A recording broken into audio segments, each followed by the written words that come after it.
que nós iremos falar dela. Está lá no texto, lá em Atos, nota o livro de Atos,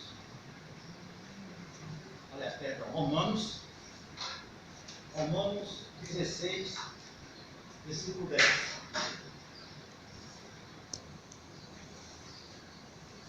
Carta aos Romanos, capítulo 16, versículo 10. Paulo gostava muito de fazer esse tipo de saudação, falar com as pessoas, agradecer, exortar. E aqui em Romanos, no capítulo 16, versículo 10, nós vamos ver ele fazer uma saudação um pouco diferente, né? Uma pessoa para uma pessoa. E nós vamos ler agora, Romanos 16, 10, diz assim: saudai a Péres, aprovado em Cristo. Ele só falou isso sobre a Péres. Ele não disse quem era Péres, onde a Péres morava, de que país veio, qual era o trabalho, o ofício que ele fazia, qual era o trabalho dentro da obra que ele fazia. Ele só falou, saudai a Péres, aprovado em Cristo. Vamos orar mais uma vez. Senhor nosso Deus e Pai, nós te agradecemos, ó Pai, por essa oportunidade de estarmos aqui, trazendo a tua palavra, Senhor. Essa porta que se abriu no comum geral da comunidade e em todos os outros papéis, Deus. Graças a Deus, o Senhor tem nos dado esse privilégio de estarmos em comunhão, em harmonia com nossos irmãos militares, falando, Senhor, das tuas maravilhas, aqui como foi cantado. Obrigado pela vida de cada um aqui presente, obrigado pela vida da corporação. Nós possamos ter dias melhores, Senhor. Nós queremos que o Senhor está no controle de todas as coisas.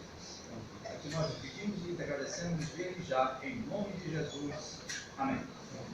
Então, como eu disse, a Péres, Paulo fala isso, saudai a Péres, aprovado em Cristo. É uma biografia muito curta. Poderia perguntar assim, mas quem é essa Péres, né? Como eu já até citei aqui. O que a Péres fazia? Mas essa biografia é tão curta, ao mesmo tempo ela nos fala maravilhas sobre a Péres. Nós podemos aqui contextualizar que a Péres era uma pessoa que tinha muitas características importantes para a obra de Deus, como nós vamos aqui falar. A primeira delas, nós podemos ter a certeza, a convicção de dizer que a Péres era cristão. Porque senão Paulo não iria saudá-lo ali. A Péres viveu na época de Paulo, a Péres veio a se converter, saiu de um caminho de pecado, aonde gera a morte, que nós lemos lá em Romanos 6,23, que o salário do pecado é a morte, mas o dom gratuito de Deus é a vida eterna em Cristo Jesus. Então a Péres era um pecador, como muitos de nós somos e fomos. Alguma diferença que alguns são pecadores, mas agora regenerados pelo sangue de Cristo, né, justificados. Então a Péres agora estava nessa condição de pecador justificado por Cristo. Ele já não pertencia mais àquele quadro de morte, agora sim de vida em Cristo Jesus. Amém. Então a Péres, no primeiro ponto, nós podemos dizer que a Péres era cristão. E cristão é um título que nós tentamos muito importante. As pessoas com Jesus que andavam naquela época pregando o Evangelho, eles eram conhecidos como os do caminho. Eles iam a caminho pregando uma boa nova de vida que não era ainda conhecido como cristão. Embora Cristo estivesse com alguns deles em algum momento, eles eram aqueles que estavam a caminho. Foi lá em Antioquia que pela primeira vez, ali Barnabé e Paulo ali, durante um ano ali pregando o Evangelho, que Barnabé se maravilhou porque viu que alguns irmãos ali pregaram para gregos e outras pessoas, e ali ele ficou, foi buscar Paulo e encontrou Paulo e trouxe ele ficar ensinando. E ali diz o texto, lá em Atos 11, 26, que pela primeira vez foram ali conhecidos, chamados cristãos. Então veja que maravilha. Agora, por que cristão? Cristão porque viviam ao modelo de Cristo, ao modelo de vida que Cristo colocou, que ele deu o exemplo. Então nós trazendo para a Péres o nosso texto de hoje, né? A Péres também era um cristão. Ele se converteu, provavelmente através de Paulo, ou por alguém que Paulo já havia pregado, e agora a Péres também vivia ao modelo de vida de Cristo, abandonou as coisas velhas, né? Ele agora era uma nova criatura, como diz lá em 2 Coríntios 5,17, se alguém está em Cristo, nova criatura é. Então eu sempre prego na minha igreja, eu digo, olha, se alguém se diz cristão, tem que ser nova criatura, tem que haver mudança de vida. Mesmo que nós sejamos simpatizantes de uma igreja, estamos lá durante anos, 20, 30 anos, se nós não mudamos o nosso modo de viver, o nosso modo de tratar as pessoas, o nosso modo de lidar com as situações, o nosso linguajar, eu digo isso sem medo de errar, essa pessoa ainda não houve uma transformação de vida. Ele é simpatizante, ele gosta da igreja, mas ele não se converteu ainda. Mas Apéles era, a ponto de Paulo saudá-lo, dessa maneira de dizer, aprovado em Cristo. Segunda coisa que nós podemos falar de Apéles, embora o texto não nos fale, mas por essa saudação que Paulo faz, é que Apéles teve um papel importante na igreja primitiva. Com certeza, porque Paulo saúda várias outras pessoas, mas ali para Apéles ele fala assim, aprovado em Cristo. Vocês imaginam que hoje em dia nós estamos numa época que o concurso público é a coisa top de linha. Todo mundo quer fazer o concurso público porque é uma segurança de trabalho, segurança de vida. E nós vemos que quem se prepara para comprar um concurso público, geralmente estuda ali 6, 8 horas por dia. Eles têm aquela dedicação para isso, para estar concursando vários concursos, né? Está ali pleiteando uma vaga a melhor possível. Então nós temos que esse homem também é um homem preparado. Ele teve um papel na igreja primitiva excepcional. Apéles era aquela pessoa atuante, não simplesmente, como alguns falam, alguma brincadeira que a gente faz dentro das nossas igrejas, que ele fala assim, existe aquele crente que é só de banco, ele fala assim, olha, eu sou crente, mas eu fico só no meu banco, eu sou dizimista, sou ofertante, mas eu fico no banco, eu não quero me comprometer com nada. Apéles não era esse crente de banco, com todo respeito àqueles que assim fazem. Mas Apéles é aquela pessoa que se envolvia, chegava para o seu líder e dizia assim, olha, o que eu posso fazer? Ou então, como Isaías falou, quando ele ouviu aquela voz assim, a quem enviaremos? Quem irá por nós? Disse, eis-me aqui, envia-me a mim. Apéles era essa pessoa que se colocava à disposição, que não media esforços para estar fazendo a obra. Se não no financeiro, no seu próprio tempo. Muitas vezes nós dedicamos tantas outras coisas dentro da igreja, dentro da obra. O financeiro é importante? Claro que é. Quando nós falamos em missões estaduais, nacionais, mundiais, que é o modelo que nós temos lá nos batistas, claro que o financeiro é importante, mas também é importante o pessoal, aquela se colocar à disposição. Porque o nosso bairro, a nossa rua, os nossos vizinhos, muitas vezes não estão sendo alcançados por nós mesmos. Então nós estamos contribuindo para missões, para que o Evangelho chegue tão distante, e isso é bom, é bíblico, né? Jesus mandou ir, pregar o Evangelho, mas nós estamos deixando de pregar aquelas pessoas tão próximas de nós. Então Apéles é essa pessoa que tinha um papel importantíssimo na igreja primitiva, como nós devemos também, a exemplo de Apéles, seguir. Nós temos aqui já 2 pontos que nós podemos ter certeza que Apéles fazia, que tinha essas características. Com certeza, quando eu disse aqui que ele era uma pessoa transformada, ele expressava em sua vida os frutos do Espírito. Ou seja, o modelo de Cristo nos faz, automaticamente, nós chegarmos a essa linha de conduta. Fruto do Espírito, como diz Paulo lá aos Gálatas, no capítulo 5, 22 e 23, ele vai dizer que o fruto do Espírito é amor, bondade, benignidade, longanimidade, e termina com o domínio próprio.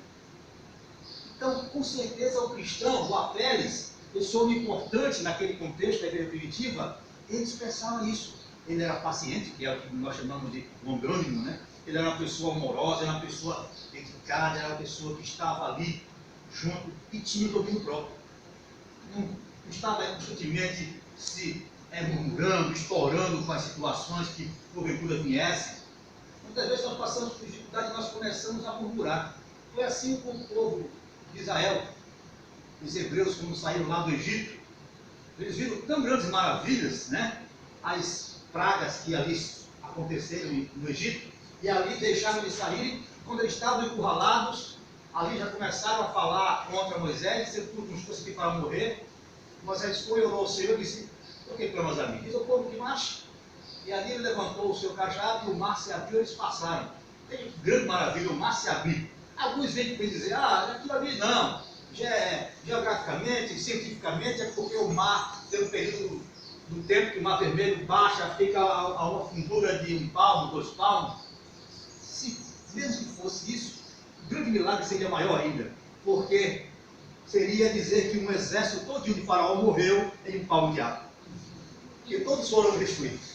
Mas, esse povo que ali passou no mar em seco, logo após começar a dizer, olha, nós estamos aqui passando fome, lá no Egito a gente tinha carne, pão a fartar. Então nós vemos que o ser humano ele murmura quando vem dificuldades. Ali Deus proporcionava a nuvem de dia para proteger do sol, a coluna de fogo à noite, porque o deserto tem uma peculiaridade. Embora seja quente de dia, à noite é frio extremo. Então a coluna de fogo também mostrava o caminho para ele seguir, como também os aquecia. Então nós vemos que o povo tem esse costume de, nas dificuldades, murmurar, se queixar. A Pérez, com certeza, era uma pessoa que não estava nesse contexto. Porque para ser aprovado em Cristo é algo extremamente maravilhoso. Você poder dizer assim, eu sou aprovado em Cristo. Isso tem um grande papel na igreja primitiva. E também, como disse agora, eles expressavam em sua vida os frutos do Espírito. Ele era um evangelista, com certeza.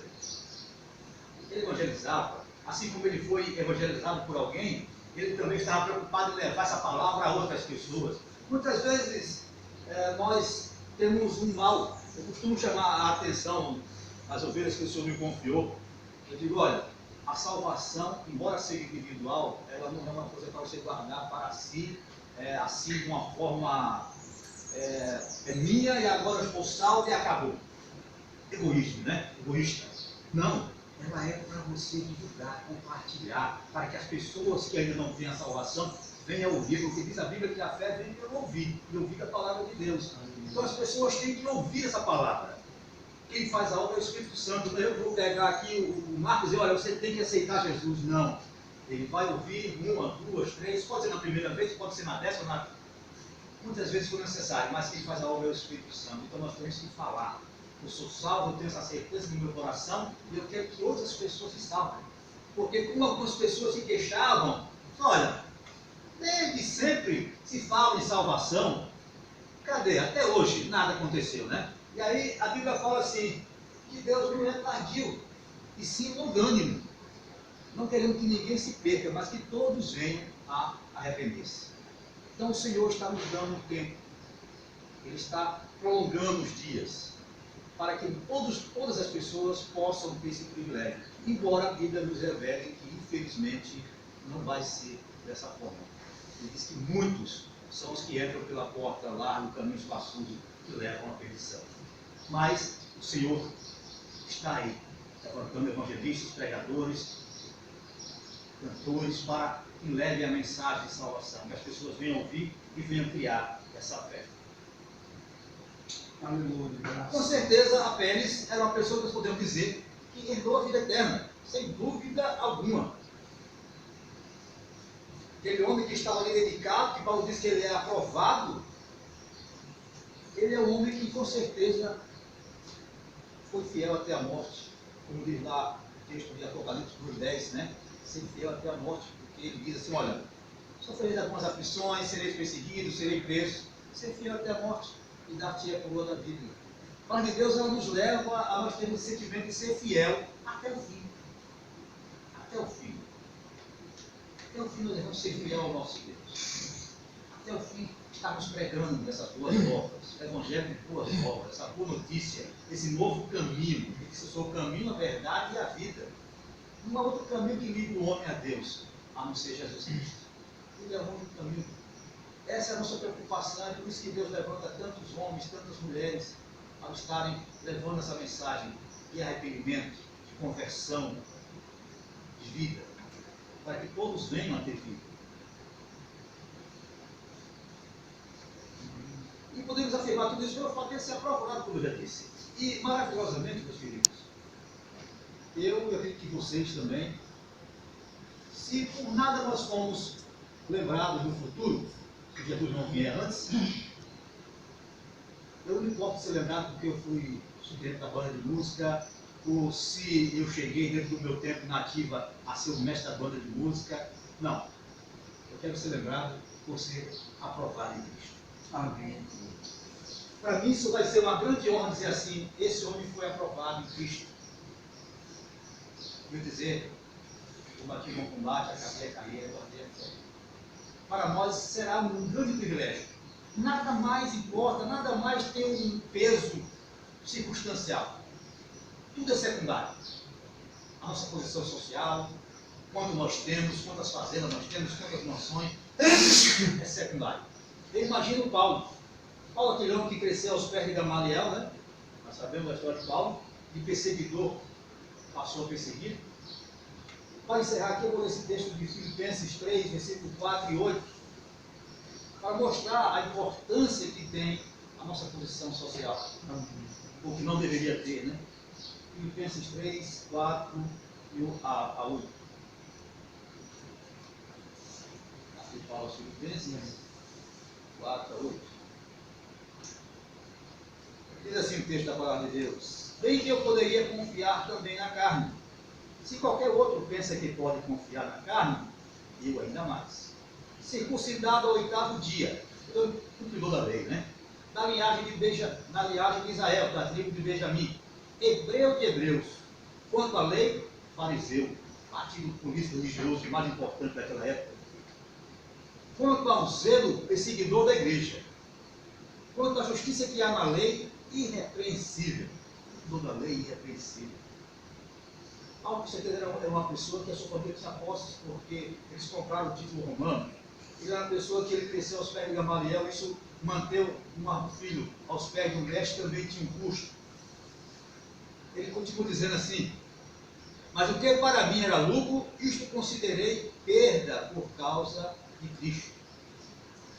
Sim, deveras considero tudo como perda por causa da sublimidade do conhecimento de Cristo, Jesus, meu Senhor, por amor do qual perdi todas as coisas e as considero como refúgio. A Constituição diz assim: as considero como esteio. Todo mundo sabe o que é esteio, né? Então a posição social que ele tinha, o partido político religioso que ele pertencia, a influência que ele poderia ter, tudo isso ele disse: olha, eu considero como esteio, como refúgio, como diz aqui essa tradução, para ganhar a Cristo. A importância na vida dele era ter Cristo. Nós sabemos a trajetória de Paulo. Ele foi chicoteado várias vezes, ele naufragou, foi preso e sempre esteve também Paulo, uma pessoa aprovada de Cristo, a ponto de ele dizer: sejais meus imitadores, assim como eu sou de Cristo. Veja que a autoridade, a pessoa tem para falar isso, não é o Jair, não é o Marcos, mas Paulo disse isso. É um exemplo para nós, um grande missionário, grande servo de Deus, que chega e diz: saudai a Pérez, aprovado de Cristo.